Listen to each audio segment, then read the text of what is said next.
Welcome, everyone, to this most amazing summit where we are gathering as wise women in sacred circle to reclaim and celebrate and honor the power of the elder wise woman in all her glory and all her Mm. variations. I'm Alison Palmer, I'm your host, and today I am really excited to introduce to you Cindy Miro-Quesada.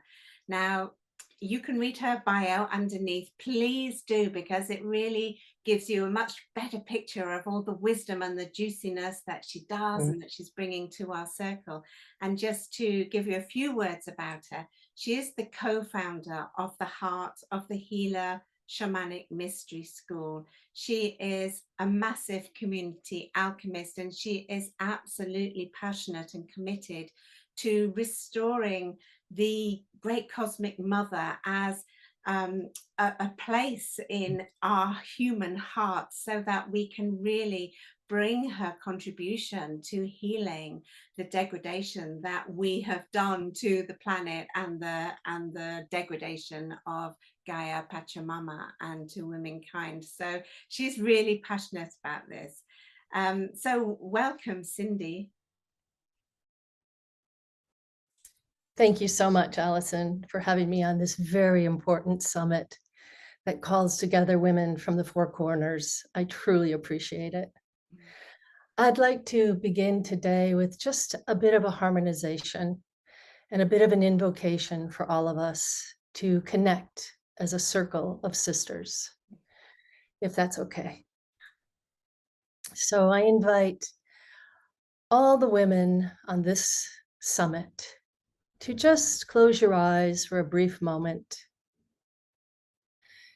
and to just become aware of your breath, your natural breathing, and to settle in this time, in this place, in this circle, this sacred circle of women.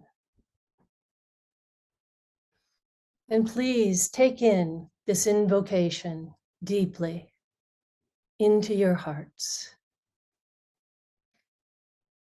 Holy, holy, holy, crone, hag, and elder wise woman, we invoke your presence in our sacred circle on this good day. We offer ourselves as empty vessels, prepared and ready to embody your long-earned sovereignty, power, compassion, wisdom, and grace, your capacity for shape-shifting, for hearing beyond words and seeing beyond form. As the dark moon, you offer us the opportunity to embrace the depths of our unconscious, where truths about patterns and motives are revealed, healed, and transformed into story, breaking the barriers of all worlds, times, and places. As a means of restoring the great Mother Goddess to her rightful place in the cosmic order, we gather from the four corners to reclaim and celebrate her presence as an integral aspect of our own divine feminine consciousness.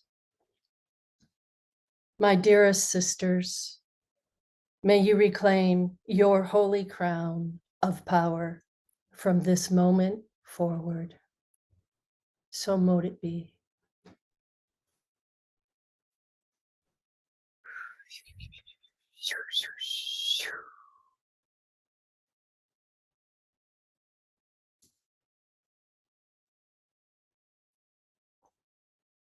Thank you. Thank you. Thank you. And I'm so pleased that when you were doing that invocation that you talked about the crown, of reclaiming our crown. It Mhm. certainly felt very powerful as you talked us through that. And I wonder, when I hear this in reclaiming the crown, this is a new concept to me, to reclaim the crown. So I wonder if you would like to just say a few words about that, and also um, leading into it, they might just come together as one sort of response, but the whole issue of reclaiming women's roles. Yes. You know, I've got some understanding, and from when I was in my 20s, for example, and a fervent, you know, protesting feminist out on the streets and everything like that, um, really, really sure that things were going to change for the better immediately and everything was going to work out.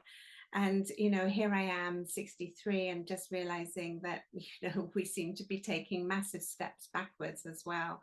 So I'd love to hear, as well as reclaiming our crown, what the crown actually means. I'd love to hear your input on why it's important, why you feel it's important, this process that we're in to reclaim women's roles. Thank you. Yes. So everything I'm going to say is from my own perspective of world history, of course. And from my understanding, you know, it's for 300,000 years, we were in a goddess-based, earth-based religion. And for the last 30,000 years as Homo sapiens, we were a matriarchy. We existed as a matriarchy. Women were responsible for medicine. We were responsible for astrology. We were the timekeepers. They have found actual sticks that have the marks for the 28-day menstrual cycle. And that's how time was actually invented. And women were the cultural creators. We were the historians. We were the oracles, the drummers. We provided divination for planting and harvester and hunting and gathering. And the Divine Mother was worshipped in ritual and ceremony. And women, in turn, were revered because of our reflection of her, because of our capacity for menstruating, for getting pregnant, for giving birth. We are a reflection of the great Mother Goddess. And 4,000 years ago, with the onset of organized, institutionalized religion, these roles have been systematically taken from us, and to a great deal through violence, through torture, through murder. And we have been rewritten out of history. And with that rewriting, many words have also been turned into something very negative about us. And that's why I was so happy with the title of your summit, to see you reclaiming these words on behalf of all of us. And I thank you greatly for this. And so crown the word crone actually came from the word crown. Crown being a higher mystical power that women came into as we aged. And that's why the crown was then taken and placed on the king. Yet originally was where the word crone came from. And that's why I'm asking all of us to reclaim our crown, to reclaim our crone. The word hag also, the word hag came from hagio, which means holy. And the word witch came from wit, which means wise. And so these are just a few examples from the title of your summit on how our roles and how the words that describe us have been demeaning to us over history. Yeah. Instead of being empowered, we're being disempowered. And you know, I'm going to take full credit myself. I, for a long time, didn't want to be a crone. I thought it was like old and crotchety, and it wasn't until I really started, even though I was an active feminist, like since I can remember, I too had stigmas over this word. And it wasn't until I turned 60 myself that I was like, wait a minute here, something's wrong. I know that there's something really great about this word, and then I just don't know what it is. And that's when I started doing research around this and started really trying to reclaim my own power as a crone and to wear my own crown. And I even had a small celebration in front of friends so that they could witness me reclaim my crown. And I recommend it for all women to have a ritual, to have a rite of passage for yourself as a way of reclaiming our power. I love that. I love Mhm, this concept of crown. Um, and it's almost like well, it is in fact reclaiming the word crown. And it's very odd, and it isn't odd at the same time, because as you were talking about it, and I kept having the vision of a baby crowning, when its ah, head first appears, when it's mhm, being born. And I thought, oh my goodness, that just ties in completely. This the crown of the head, and the use of the word for that in that process of this amazing creative energy that women are really sort of like just the most massive part of.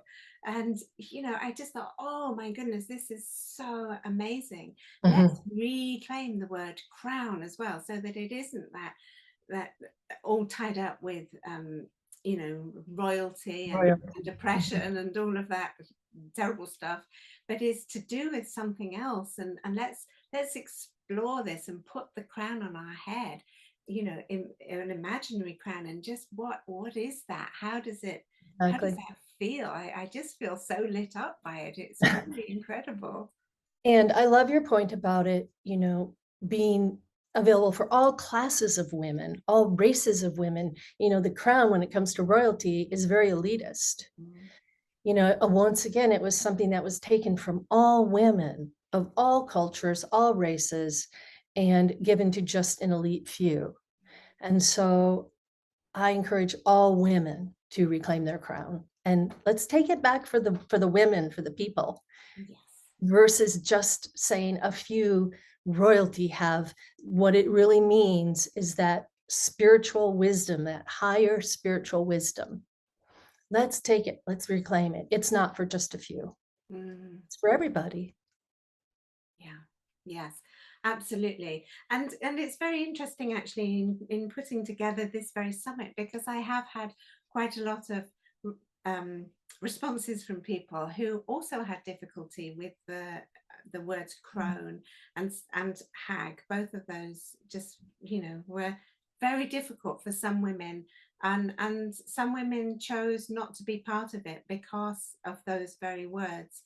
Um, and then also, um, I can't remember what I was going to say about that, but it did make me question, should I change the title? But the truth of how this summit was born was that the title fell into my lap like wham. Mhm, And so, it was meant to be birthed as mhm, that title.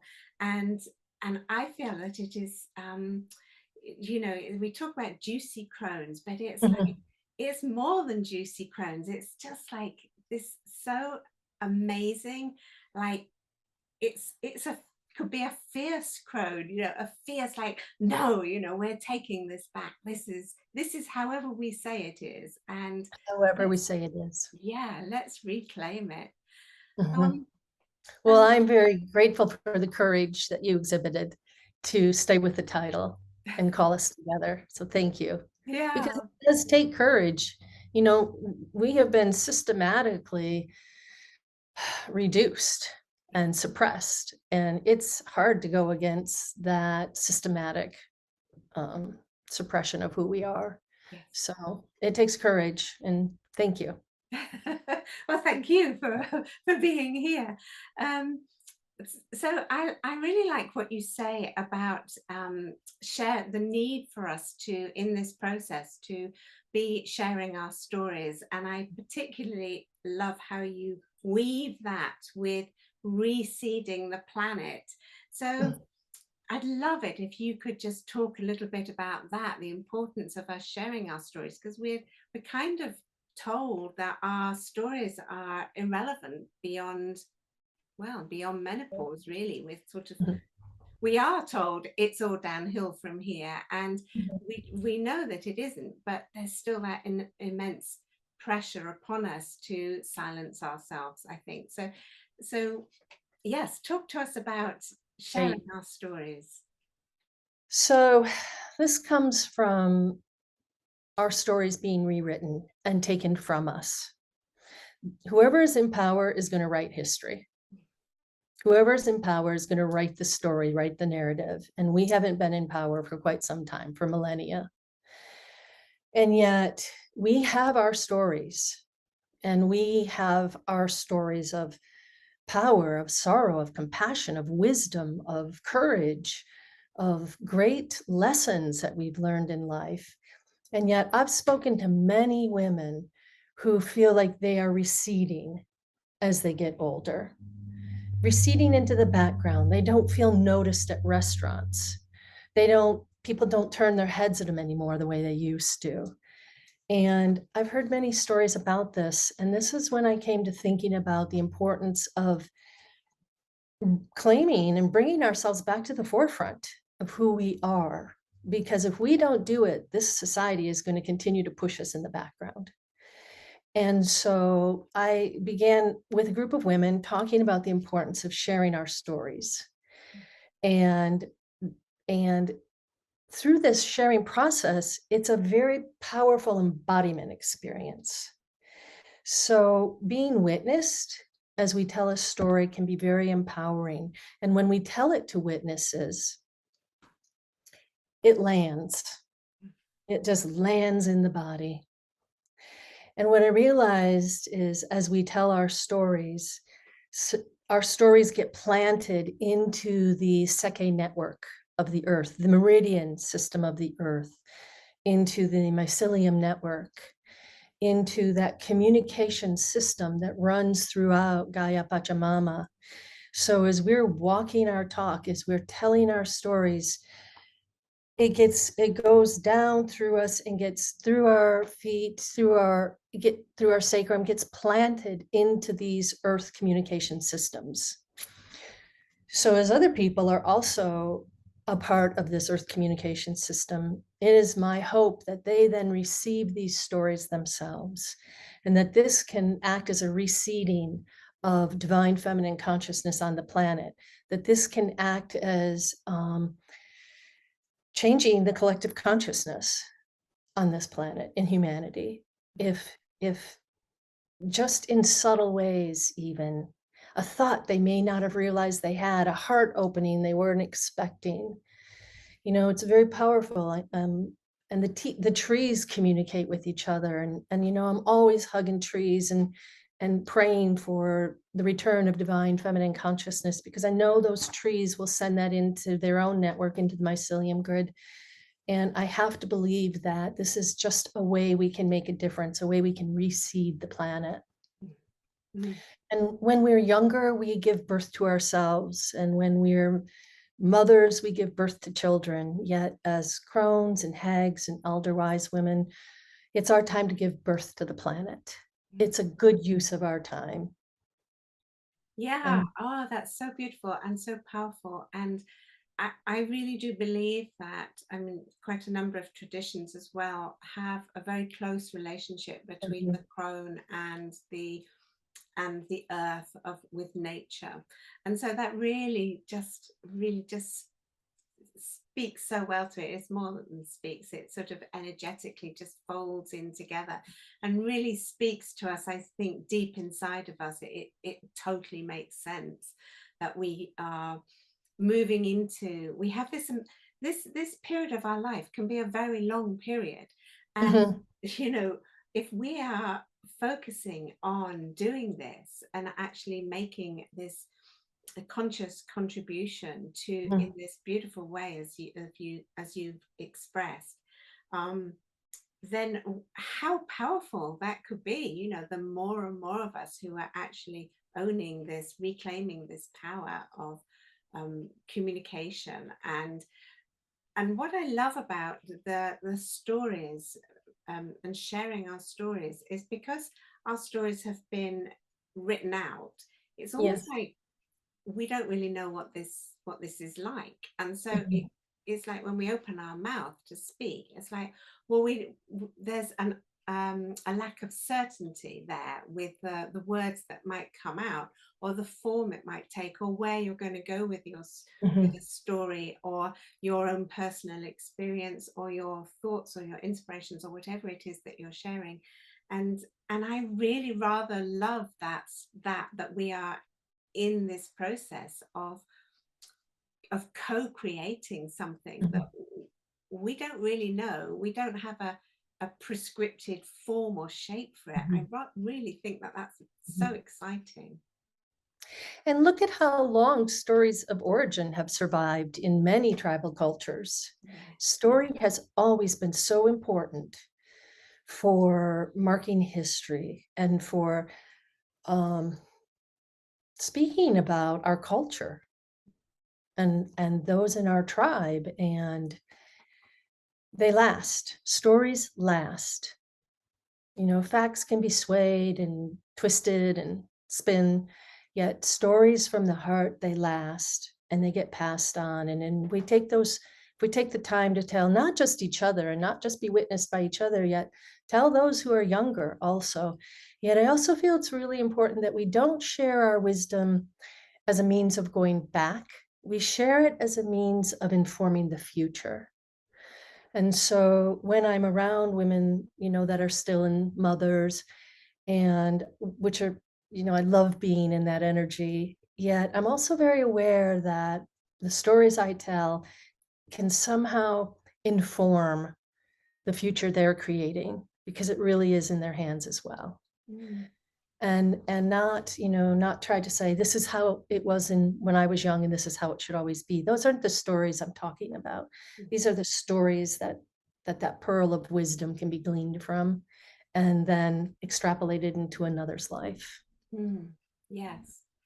And I it takes, you brought up the point of women being self-conscious, and I think that is all part of being pushed to the background. And, you know, what I'd like to share with my sisters on this call is that find your courage. If one person is moved by something you say, that's all worth it. You know, we can all be nervous and, you know, have our feel intimidated and whatever, you know, comes up in our heart. Yet there's a sister there that's going to hear one word from us that's going to help her. That's all it takes. Then it's all worth it. Yeah. Yes. And also we don't need to know We that don't. it's had that impact, you know, because it might be like, for example, putting together this summit. Mhm. um, I know that all the women who are in the circle, watching the interviews and being part of this and hopefully connecting into the energy of it, Mhm. you know, what they learn and the stories that resonate with them are going to have impact upon them, and then Mhm. that's going to go out into the world in Mhm. these different ways that we will never ever know about. And Mhm. that is the beauty of it, you know, is it makes me think of chaos theory, which I Mhm. know nothing about except for the thing that everybody knows about, you know, the butterfly flapping its wing on one side of the world and a hurricane happening on the other Right. side has contributed to it or caused it or whatever. We don't know, and it can be something very slight that makes that big impact. We don't, that thing about needing to know the impact that we Mhm. make is to do with, you know, the paradigm that we actually don't want to, we're choosing not to be part of, which is ego led and about power over. So Well, you know, when we were a goddess worshiping culture, time was very cyclical. And we lived by the seasons, we lived by the moons. And when we became a patriarchal culture, time became very linear. This action leads to this response, leads to this outcome. So I feel that's what you're saying is that in a feminine culture that's cyclical, we don't need to know mm, the answers. It's all going to cycle. It's all part of nature. It's all perfect. Versus in that linear thinking culture, it becomes about results. yes, yes, Mhm. brilliant, love Mhm. that. So let's talk about the process of us actually consciously of exercising freedom of choice around things that we really do want to see. We would like to see changed in our lifetime. You know, some perhaps it's environmental, or perhaps it's other aspects of life. So how do we bring this process into you know, actually being like you are, I like the words you use, community alchemist. Mhm. How do we actually, you know, exercise freedom of choice to do these things? There's so many things that, you know, are in the world that are trying to restrict us as Mhm. women, or there's things all over the world that are trying to repress lots of people all over the world. And so how Mhm. do we as crones and hags actually contribute to transformation here? Well, so this time in our lives is a time when we may have um, more space for ourselves. Perhaps our children have left home. We've retired. There may be a change in our marital status. Maybe we've moved to a smaller place that doesn't require as much maintenance. There are many factors that can contribute to a change in our lives in this time of our lives.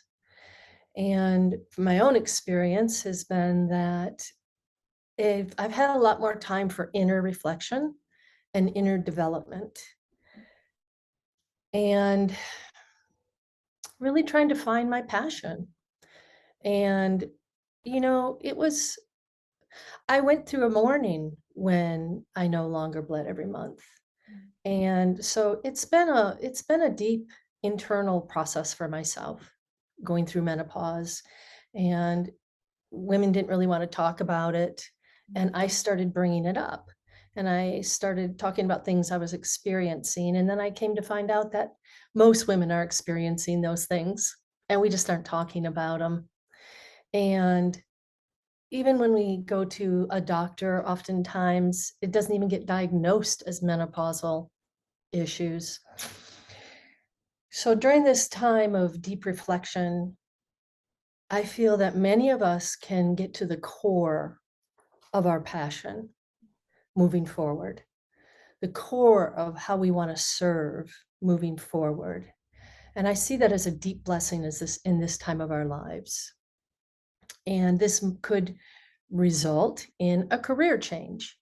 One might find a job in an environmental group because environmentalism is so close to their heart, or um, Planned Parenthood, or any number of things that they could be passionate about, reading to children at libraries, sharing their wisdom with youth in after school programs, or one might volunteer even. So I feel like we have much more freedom at this time in our lives if we see it that way. And with that freedom becomes the freedom of choice. How are we going to make a difference in this world? And I know that not all of us are going to go out and march on the streets or become a political activist. Yet many of us can find just small daily ways to make this choice and implement it. And I feel like that is the freedom of choice we have right now. We have time to ourselves to determine, where do we want to spend it? We might want to spend some time with our grandkids, but not all of it, for instance. And it's okay to not be the grandmother that's there every single time the babysitter's needed. That's choice. And it's a time in our lives when we are wearing our crown, we're holding our scepter, we're sitting on our throne. It's our choice. And that's a very empowering place to be. It's also, that's about what I would call inner development. I also feel like this is a time of perhaps choice of an outer reflection change, and that matches our inner development. So we might want to change the way we look. We might want to start wearing different clothes or different jewelry or a different hairstyle or try new things. And I really encourage women to allow their outer expression to reflect their inner development. And that's also choice, a choice that perhaps we haven't exercised in a long time. And so that's what I mean about choosing on how we show up in the world, about how we serve ourselves, our family, our community, the planet, on whatever scale we're comfortable with. This is a time of service. I love that service and choice, Mhm. because as you were just talking, referring to choosing how we might want to show up in the world physically, you know, that there's always the ongoing debate about dye your hair, not dye your hair, Yeah. grow Uh-huh. old gracefully or grow old disgracefully. You know, it's like we try to put it into these polarizing camps, and with that, when we do that, we automatically go into some sort of imposed values that we feel are present. And actually the reality is, you're really reminding us is that we don't have to do, you know, none of them are right and none of them are wrong. And you know, you could have half your hair dyed blonde hair and half your hair gray if you wanted, you know. Absolutely, I encourage it. Fantastic. Absolutely. So I know that you wanted to also speak about establishing wise women's groups. So I think this is a fantastic thing. So would you like to just, you know, share your I wisdom about would. that? I would. So, what I mean by wise women's groups are choosing a few people, a few women to start with that are part of your community that you feel are spiritually mature, and asking them to be a part of your circle, part of your group, and that it's important to meet consistently. So you set up a time to meet, and this is not the type of support group where like you discuss, your family issues. This is the kind of support group where maybe the question you open up with every time is, what have you discovered since the last time we met? And encourage that process of discovery, of curiosity. And and it's best to meet in person if you can, and yet Zoom has worked very well during COVID for myself. And it's important to not rescue people. The women you invite into your group is a very important first choice you're going to make. And I encourage women not to feel like, oh, I have to invite her or she'll feel left out. The key is to invite the right women, and those women who are going to be good listeners, who are mature, who are spiritually mature. And then after you get your traction as a small circle, maybe 3 people, if each of you wants to invite one other woman in, I'd keep the group to 6 to 8 people. Yet this is a perfect way to begin telling stories and being witnessed in a very safe container. And it's also a place to share what we're discovering about ourselves through this inner development, and to receive encouragement on how we might want to express it outwardly, and to help us find that courage to do so. Support for the service we may want to walk forward with in the world. And so this is why I encourage women to begin these wise women groups. It's a very empowering experience. And I feel in my own experience in the group that I've been in a long time, there's always a surprise comes up. And that's some of the most delightful aspect of it, either a surprise within myself or another woman. And, it just opens up a very rich dialogue. And I feel like it helps us to come out of the background, helps us to come forward in a way that we haven't had the support to do so. And so I encourage all women in this summit to start a wise woman group of their own. It can start small. Fabulous. I just had this amazing image of all these small groups of women all over the world just doing this, and how empowering that would be for the individual women, but also just energetically the Yeah. transformation that would be happening. It's almost like, you could see the energy just Mhm. creating a new sort of mantle all over the planet. It would be amazing. So, It would be amazing. And yeah. it's a very rewarding experience. I meet with a group of women once a month, and it's something I look forward to. And even like if I might grumble, oh, I don't want to do that today, afterwards, I'm like so expanded and so fulfilled and often crying. Wow, wow. Okay, so that's a wonderful invitation for everybody. Um, so I know, Cindy, that people, what you've been talking about, this is so rich and there's so much there, and there's such a beautiful invitation for us all to really, reclaim and put on the crown and start Yeah. really honestly communicating in these ways that you've been talking about. And people are going to be, they're going to be thinking, okay, I love this, what's the next step? So I know you've got something to share with them, so if you'd like to speak to that, that would I would, thank you. And the easiest next step is to start your Wise Woman group, quite honestly. After that, I'd love to have you visit the Heart of the Healer Shamanic Mystery School. And part of our Shamanic Mystery School includes Divine Feminine Consciousness. And I offer a class called Goddess Initiation, Midwifing Your Divine Feminine Self. And this is an opportunity for women to, through shamanic journey, to travel to the fifth dimension and the Pleiadian star system and to meet up with 7 of their personal goddesses. And through this process, there are many creative exercises that I've developed to help women embody their goddesses, their divine feminine consciousness.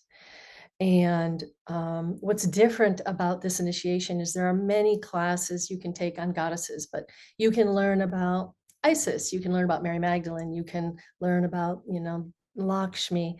What's different about this class is that I guide every woman to find her own 7 goddesses. So I don't say who they're going to resonate with. They're going to find that themselves. And that right there is where the empowerment starts. I don't say who's going to show up. You say who's going to show up for you. And right there, this goddess initiation is about self-empowerment. And it begins right there. So, and there's really some awesome art projects and journaling projects, and then, like I said, a lot of shamanic journey work. So, fabulous. It yeah, sounds brilliant. Um, Everybody, the link is below here. So if this is speaking to you, if you're feeling all excited like I am, click on that link and go there and explore and find out what's what, and yeah, do it. thank you so much.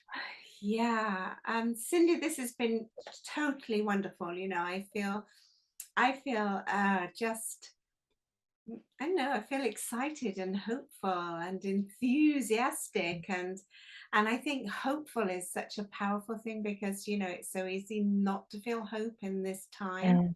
And And I just want to thank you so much for bringing in this beautiful energy and this beautiful invitation for reclaiming our crown. Thank you so much. I would just like to share with my sisters that I love you deeply and I believe in you, and I'm right there with you.